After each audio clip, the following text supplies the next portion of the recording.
ನಮಸ್ಕಾರ ಎಲ್ರಿಗೂ. ವೃಷಭ ಆಯ ಅಂದರೆ ಮನೆಯ ಆಯದ ವಿಚಾರವನ್ನು ಕೇಳ್ತಾ ಇದ್ರಿ. ವೃಷಭ ಆಯ ನೋಡೋದು ಹೇಗೆ ಅಂತ ಕೇಳ್ತಾ ಇದ್ರಿ. ಉದ್ದ ಮತ್ತು ಅಗಲ ಎರಡನ್ನೂ ಗುಣಿಸಿ ಬಂದ ಉತ್ತರವನ್ನು 8ರಿಂದ ಭಾಗಿಸಿದಾಗ ಉಳಿಯುವ ಶೇಷ ಸಂಖ್ಯೆ 5 ಏನಾದರೂ ಆಗಿದ್ದರೆ, ಉಳಿಯುವ ಶೇಷ ಸಂಖ್ಯೆ 5 ಆಗಿದ್ದರೆ ಅದು ವೃಷಭಾಯ. ಇದನ್ನು 2-3 ಥರ ಲೆಕ್ಕಾಚಾರ ಮಾಡಬಹುದು. ಓಕೆ, 8ರಿಂದನೇ ಯಾಕಪ್ಪ ಭಾಗಿಸ್ಬೇಕು ಅಂದರೆ 8ರಿಂದ ಭಾಗಿಸೋ ಒಂದು ಕಾರಣ ಅಂದರೆ ಅಷ್ಟದಿಕ್ಕುಗಳು, ಅಷ್ಟದಿಕ್ಪಾಲಕರು ಅಂತ.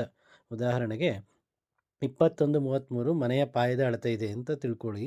ಪಾಯದ ಒಂದು ತುದಿಯಿಂದ ಇನ್ನೊಂದು ಕಡೆಯ ಕೊನೆಯ ತುದಿಯವರೆಗಿನ ಅಳತೆ ಅಂದರೆ ಹೊರಭಾಗದ ಅಳತೆ 21, 33 ಇದೆ ಅಂತ ತಿಳ್ಕೊಂಡ್ರೆ, ಉದ್ದ 21 ಇದೆ ಅಥವಾ ಅಗಲ 33 ಇದೆ ಅಂತ ಸುಮ್ಮನೆ ಅಂದ್ಕೊಳ್ಳಿ. ಇದು ಯಾವ ಆಯ ಅಂತ ನೋಡಬೇಕು ಅಂದರೆ 21 ಮತ್ತು 33 ಎರಡನ್ನೂ ಮೊದಲು ಗುಣಿಸಿ.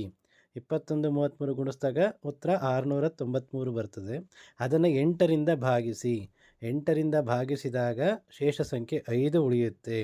ಆದ್ದರಿಂದ ಇದು ವೃಷಭಾಯ ಅಂತ. ಹೀಗೆ ಮನೆಯ ಆಯವನ್ನು ನೋಡಿ ವೃಷಭಾಯ ಯಾವುದು ಅಂತ ಕಂಡುಹಿಡಿಯಬಹುದು. ನಿಮಗೇನಾದರೂ ಅನುಮಾನ ಇದ್ದರೆ ಕಮೆಂಟ್ಸ್ ಮಾಡಿ, ಉತ್ತರ ಖಂಡಿತ ರಿಪ್ಲೈ ಮಾಡ್ತೀನಿ. ಧನ್ಯವಾದಗಳು.